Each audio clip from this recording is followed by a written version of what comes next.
Hello guys, welcome back to another tutorial. So today, as I promised, we are gonna learn about loops. So what are loops? That is the very first question we have to tackle.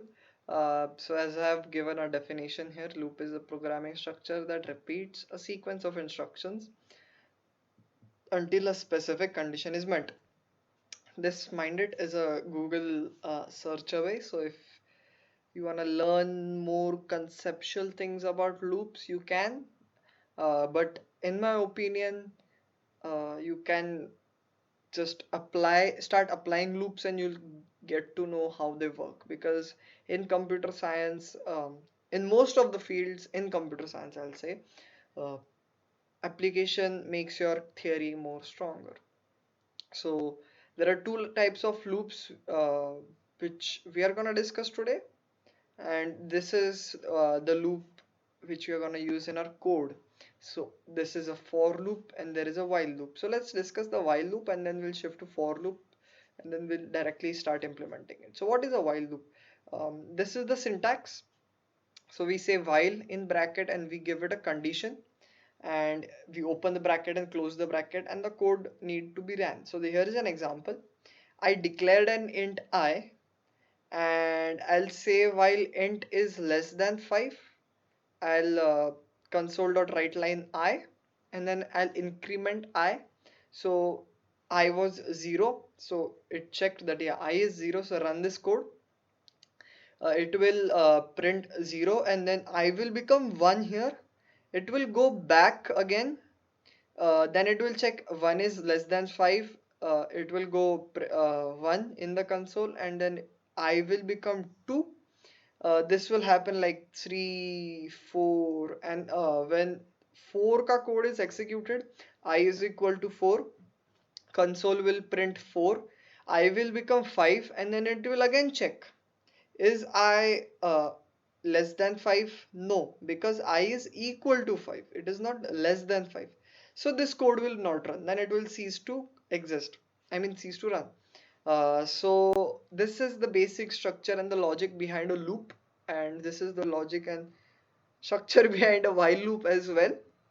So it's just repetition of code with minor changes. Loops are among the most basic and powerful of programming concepts, to be honest. I use loops every day, every single day when I'm doing programming. Loops are just a very good benefit. It actually saves you a lot of time in coding as well. And yeah, in data science, you cannot do anything without loops, at least when using Python and stuff.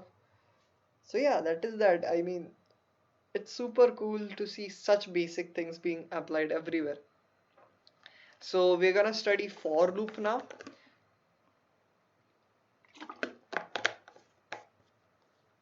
I'm sorry, it's just drank water there. Uh, so structure of for loop is a little bit complex. The syntax, there is like for in bracket statement 1, statement 2, statement 3, and the code to be run. So I'll explain. Statement 1 is executed one time only in the whole program when you declare a for, which is generally used to initialize a counter or something. I'll explain that. Then statement 2 defines the condition for this loop. Like in while loop, we had just one statement, which was the condition. In for loop, this is the condition. Statement 2 is the condition, and statement 3 is it is executed every time after the code block is executed. Statement 3 is basically a I plus plus. So if you see the example code, this we can compare while loop and for loop directly. So this initialization of a variable I, which was a counter for us, which tells the loop how many times you have to execute. It is a parameter to use basically, so the loop knows, okay, this is something I have to use to measure my amount of iterations. So we do that here itself, and then the condition, it is teleported here, and this incrementing of value which increases the value plus 1, it is directly written here, and then we go console.writeLine. So for loop is much compressed, and to be honest I use for loop a lot, and I don't know, I use while loop very little. Both loops work equally well, but I think for loop is much better for me to use in convenience. So let's just get started in the code, and what let's see what we have in a code. We are gonna develop some complex code today. So if you get scared, don't worry. Just read the code properly, which I'm writing or which you will be writing. I highly suggest to code along with me, so you'll understand the concepts well. So let's jump to Visual Studio, and we have our code here, which is good, and let's just start with it. So our requirement was loops, for we didn't want to write these lines 4 times. We are just being lazy about it. So I'll make a for, and a tip in Visual Studio: if you write for and if you press tab twice, it will directly make a loop for you.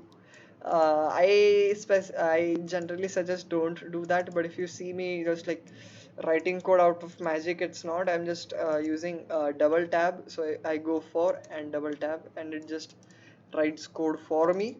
And now it needs length.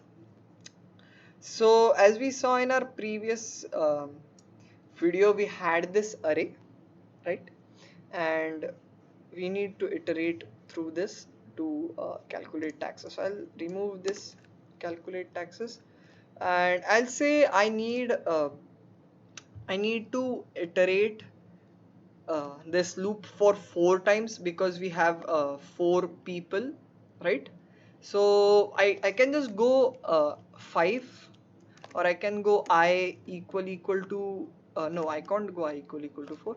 I can go equal to less than equal to 4, but this is again hard coding. As I said, I mean, we are writing this value, and if in future people in your city change, like there are 5 people, then you'll have to open up the code, and then you'll need to change this, and then again give it to government, and it's not cool, right? Population is ever expanding, and you need something dynamic for it. So I'll just go is less than uh, names dot length. So length of the string is 4, so I'll need to go this. So it will go length of string is 4, so 0 1 2 3, which are 4 values, so I'll need to go here.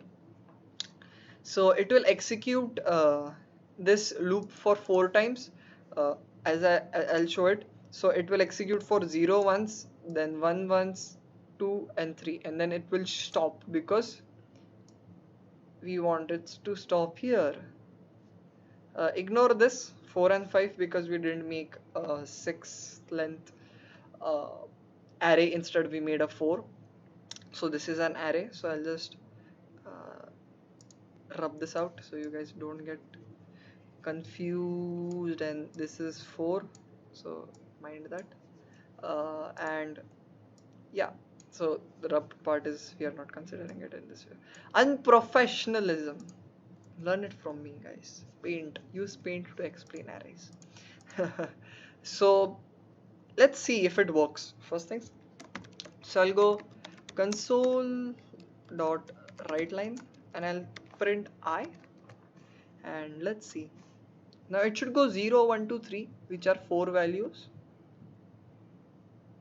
I have faith in my code, and it goes 0 1 2 3, which is super amazing. We wanted that. So our code is running for 4 times. Now I need to calculate taxes for 4 people. So I'll just go calculate taxes. Uh, and I'll say names, and I'll pass in the value of I, money, I'll pass in the value of I and I'll pass in tax rate. So you guys must be wondering, why did I start from I is equal to 0 here? Because we needed names 0, because our index, the index of the first data or the variable is 0. So it goes calc for I 0, so it will put the value 0, and then we'll calculate the taxes for Steve, and then this loop will go again here, and then it will increment the value here, because as you remember, statement 3 runs when this block of code inside this multiple lines of block of code, if it is there, is executed. So it will go I is equal to 1. So we'll have name 1, money 1, which is again John, and 110. And then we'll go till names dot length, which is length is 4. So this value should give us 4. So I is less than 4, which is 3. And the third value, the fourth value in our array, which has the index 3, is Alex, which is our mayor, who has $7,000. So let's run this code and see if it works. I hope I have explained in a well manner. If you guys don't understand it, please comment down below. So as you can see, hello world, and the code which we had written before, it is working as same as this one, and we just use some couple lines of code, and that is it. So we have learned how to use loops. There are couple more loops in C sharp specifically, I think. One is for each, but that is again, I'll need to use it in classes, or we can use it here as well. Comment down below if you want, and for each video, I guess I'll make a part 2 of this and show you how to implement for each loop. So thank you for watching. Make sure to subscribe and comment down below. I'll see you in the next one.